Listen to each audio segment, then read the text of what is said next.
राधे राधे। स्वागत है आपका धर्मसार की हमारी इस दिव्य यात्रा के छठे पड़ाव में। दोस्तों, भक्ति एक चढ़ाई है, लेकिन अजीब बात यह है कि इस चढ़ाई में ऊपर उठने का रास्ता नीचे झुकने से होकर जाता है। आज हम उसी झुकने की कला को सीखेंगे, जिसे वंदनम भक्ति कहते हैं। वंदनम का अर्थ केवल हाथ जोड़कर नमस्ते करना नहीं है। वंदनम का अर्थ है अपने अहंकार के सबसे ऊंचे स्थान यानी सर को भगवान के सबसे नीचे के स्थान यानी कि चरणों में रख देना। जब हम सीधे खड़े होते हैं तो हमारा अहंकार खड़ा होता है। जब हम झुकते हैं तो हम कहते हैं, प्रभु मैं कुछ नहीं, आप ही सब कुछ हैं। और इस वंदनम भक्ति के सबसे बड़े आचार्य कौन हैं? वे हैं भगवान श्री कृष्ण के काका और मथुरा के मंत्री महात्मा अक्रूर जी। अक्रूर जी की गाथा अद्भुत है। वे कंस के दरबार में मंत्री थे, लेकिन उनका हृदय कृष्ण में रंगा हुआ था। जब कंस ने उन्हें आदेश दिया कि वृंदावन जाओ और कृष्ण बलराम को मथुरा लेकर आओ, तो अक्रूर जी को कंस की क्रूरता का डर नहीं लगा।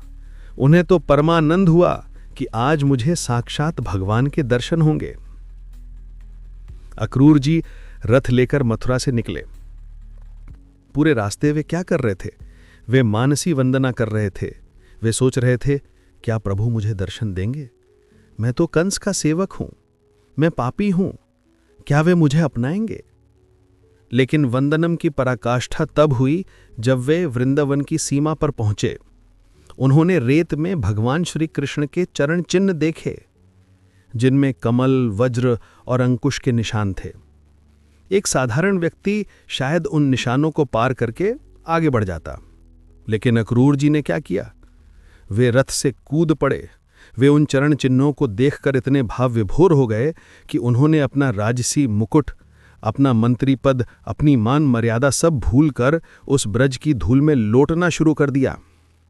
वे उस धूल को अपने सर पर डालने लगे, रोने लगे और दंडवत प्रणाम करने लगे। ये है वंदनम। उन्होंने कृष्ण से मिलने से पहले ही कृष्ण की धूल को प्रणाम कर लिया। उन्होंने अपने अहंकार को उस धूल में मिटा दिया। जब वे कृष्ण के पास पहुंचे तो भगवान ने उन्हें उठाकर गले लगा लिया। जो झुकना जानता है, भगवान उसे ही उठाकर गले लगाते हैं। अब प्रश्न यह है कि हम अपने जीवन में वंदनम कैसे उतारें?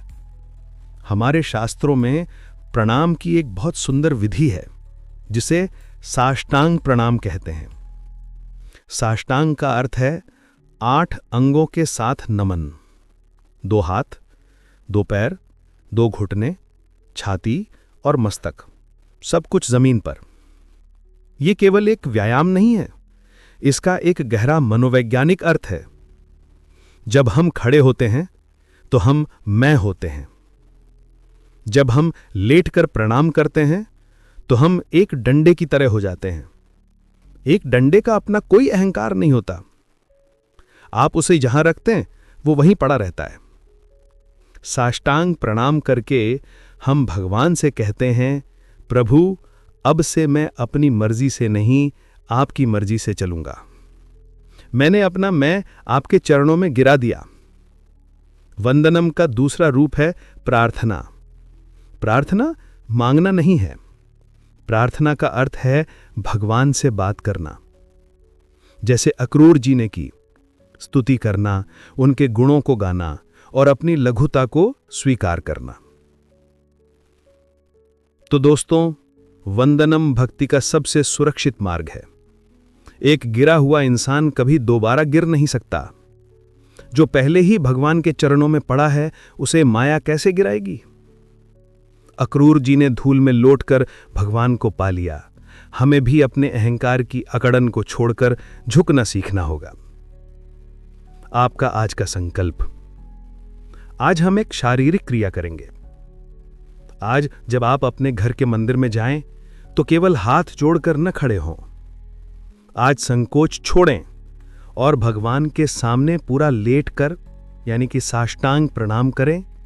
अपनी नाक और माथे को जमीन या फर्श से स्पर्श कराएं और उस स्थिति में 10 सेकंड रहें, महसूस करें कि आपका सारा अहंकार, सारा तनाव धरती में समा रहा है और आप भगवान की शरण में हैं।